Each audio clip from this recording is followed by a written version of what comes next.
नमस्कार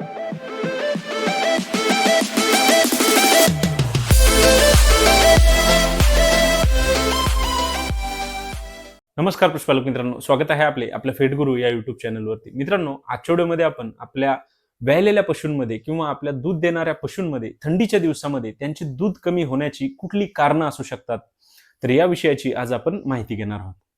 मित्रांनो, आपल्याला थंडीच्या दिवसामध्ये बऱ्याच वेळा या समस्या त्या ठिकाणी आपल्या पशूंमध्ये पाहायला मिळत असतात. मग त्यावरती आपण कुठल्या उपाययोजना केल्या पाहिजे, तर त्या विषयाची सुद्धा आज आपण माहिती घेणार आहोत. त्यामुळे मित्रांनो, आजचा जो काही व्हिडिओ आहे तो आपण पूर्ण पहा. आपल्याला नक्कीच त्या ठिकाणी चांगले फायदे आजच्या व्हिडिओच्या माध्यमातून पाहायला मिळतील. मित्रांनो, व्हिडिओला सुरुवात करण्याआधी आपल्याला एक विनंती आहे, आपण जर चॅनलवरती नवीन असाल तर चॅनलला सबस्क्राईब करा. आपल्याला जर व्हिडिओ आवडला तर व्हिडिओला लाईक करा आणि आपले जे पशुपालक मित्र आहेत त्यांना देखील व्हिडिओ नक्की शेअर करा. मित्रांनो, थंडीच्या दिवसामध्ये आपल्या पशूंमध्ये त्यांचे दूध कमी होण्याचे जे काही पहिले कारण आहे तर ते म्हणजे आपले पशु थंडीच्या दिवसामध्ये पाणी जे आहे तर ते कमी पित असतात.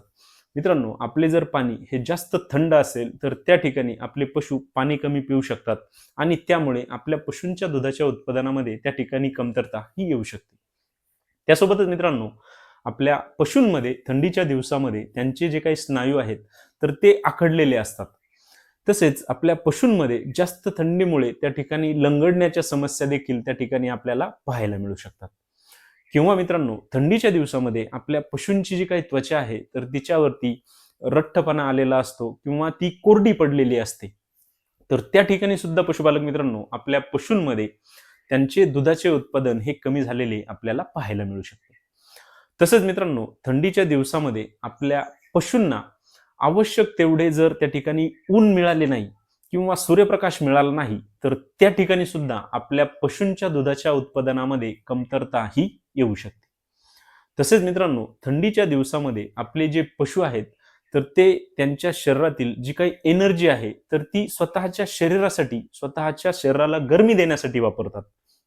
तर त्यामुळे सुद्धा आपल्या पशूंमध्ये त्यांचे दुधाचे जे काही उत्पादन आहे तर ते कमी झालेले आपल्याला पाहायला मिळू शकते. तसेच मित्रांनो, आपल्या पशूंमध्ये सूर्यप्रकाश न मिळाल्यामुळे आपल्या पशूंमध्ये व्हिटॅमिन डी जे आहे तर त्याची कमतरता येऊ शकते. तर त्यामुळे सुद्धा आपल्या पशूंमध्ये त्यांच्या दुधाची जे काही उत्पादन आहे तर ते कमी झालेले आपल्याला पाहायला मिळू शकते. त्यासोबतच मित्रांनो, थंडीच्या दिवसामध्ये आपले पशु जे आहेत ते पाणी कमी पिल्यामुळे आपल्या पशूंमध्ये त्यांचे जे काही पचन आहे तर ते मंदावलेले असू शकते. आपल्या पशूंमध्ये त्यांच्या पोटामध्ये गॅस त्या ठिकाणी तयार होऊ शकतो. तर ही देखील कारणे आपल्या पशूंमध्ये त्या ठिकाणी थंडीच्या दिवसामध्ये दूध कमी होण्यामागची असू शकतात. त्यासोबतच मित्रांनो, जो काही पर्यावरणीय ताण आहे म्हणजे जास्त थंडी असेल किंवा मित्रांनो थंड हवा असेल, थंड वारा असेल तर यांच्यामुळे सुद्धा आपल्या पशूंमध्ये त्यांचे दूध हे कमी झालेले आपल्याला पाहायला मिळू शकते. त्यासोबतच मित्रांनो, आपल्या पशूंच्या खुराकामध्ये जर त्यांना मिनरल्स नसतील, विटॅमिन्स नसतील किंवा सप्लिमेंट्सचा वापर आपण जर त्यांच्या आहारामध्ये त्या ठिकाणी नाही केला तर त्या ठिकाणी सुद्धा मित्रांनो आपल्या पशूंमध्ये त्यांचे दूध हे कमी झालेले आपल्याला पाहायला मिळू शकते. तर मित्रांनो, यांसारखी कारणे आपल्याला आपल्या पशूंमध्ये थंडीच्या दिवसामध्ये आपले दुधाचे उत्पादन कमी होण्यासाठी त्या ठिकाणी आपल्याला पाहायला मिळत असतात. मग मित्रांनो, या ठिकाणी आपण कुठल्या उपाययोजना केल्या पाहिजे की ज्यामुळे आपल्या या पशूंच्या दुधाच्या उत्पादनामध्ये चांगल्या प्रमाणामध्ये आपल्याला वाढ करता येईल आणि आपले जे दुग्ध व्यवसायामध्ये होणारे नफा आहे तर तो वाढवण्यासाठी त्या ठिकाणी आपल्याला फायदा होईल. मित्रांनो, आता आपण पाहूया की आपण आपल्या या दुधाच्या उत्पादनामध्ये वाढ कशा पद्धतीने केली पाहिजे आणि त्यावरती आपण कुठल्या उपाययोजना ह्या केल्या पाहिजेत. मित्रांनो, यामधील पहिली जी काही उपाययोजना आहे तर ती म्हणजे आपण आपल्या पशूंना जो काही पाणी देता तर ते कोमट पाणी देणे हे खूप गरजेचे आहे. मित्रांनो, आपण आपल्या पशूंना जर कोमट पाण्याचा त्यांच्या त्या ठिकाणी आहारामध्ये वापर केला तर आपल्या पशूंच्या दुधाच्या उत्पादनामध्ये नक्कीच त्या ठिकाणी चांगल्या प्रमाणामध्ये वाढ होताना आपल्याला पाहायला मिळू शकते.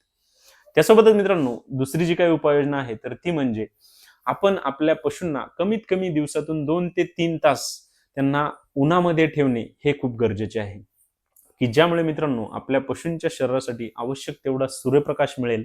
आपल्या पशूंची त्यांच्या शरीरासाठी लागणारी जी ऊर्जा आहे तर ती त्या ठिकाणी कमी खर्च होईल आणि आपल्या पशूंना व्हिटॅमिन डी जे आहे तर ते देखील त्या माध्यमातून मिळेल.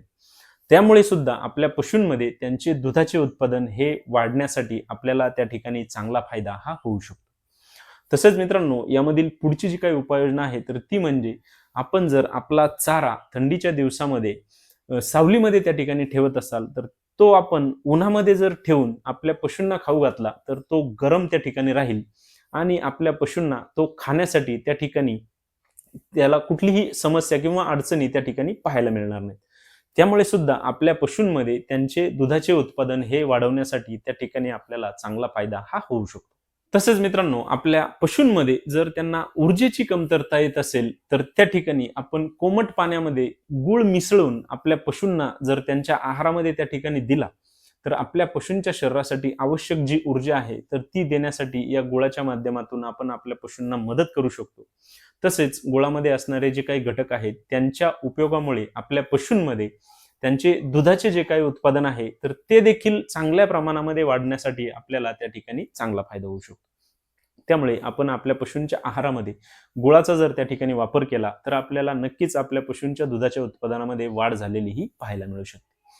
तसेच मित्रांनो, आपण आपल्या पशूंच्या आहारामध्ये जर मेथी दाण्याचा त्या ठिकाणी वापर केला, तरी सुद्धा मित्रांनो, आपल्या पशूंमध्ये त्यांच्या शरीरासाठी ऊर्जा मिळेल, त्यांना व्हिटॅमिन्स असतील, मिनरल्स असतील, त्यांचा त्या ठिकाणी त्यांच्या आहारामध्ये फायदा होऊ शकतो आणि त्यामुळे सुद्धा आपल्या पशूंमध्ये त्यांचे दुधाचे उत्पादन वाढण्यासाठी त्या ठिकाणी आपल्याला चांगला फायदा हा होऊ शकतो.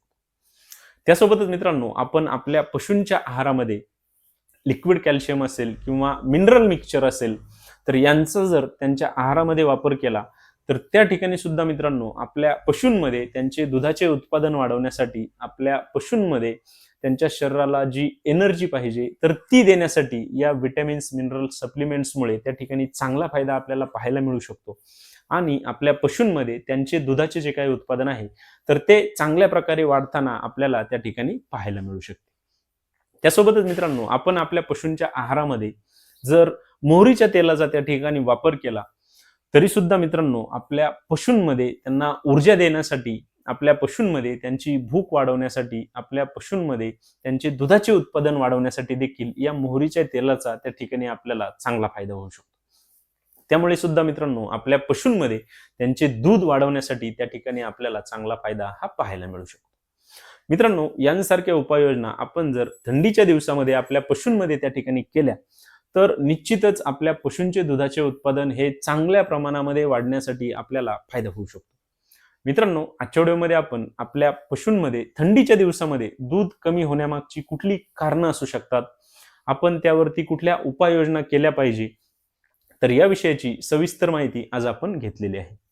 मित्रांनो, आपल्याला जर आपल्या पशूंमध्ये त्यांचे दुधाचे उत्पादन हे थंडीच्या दिवसामध्ये त्या ठिकाणी कमी झालेले पाहायला मिळाले असेल, तर त्या ठिकाणी आपण यांसारख्या उपाययोजना जर केल्या, तर निश्चितच आपल्याला चांगले फायदे हे पाहायला मिळतील.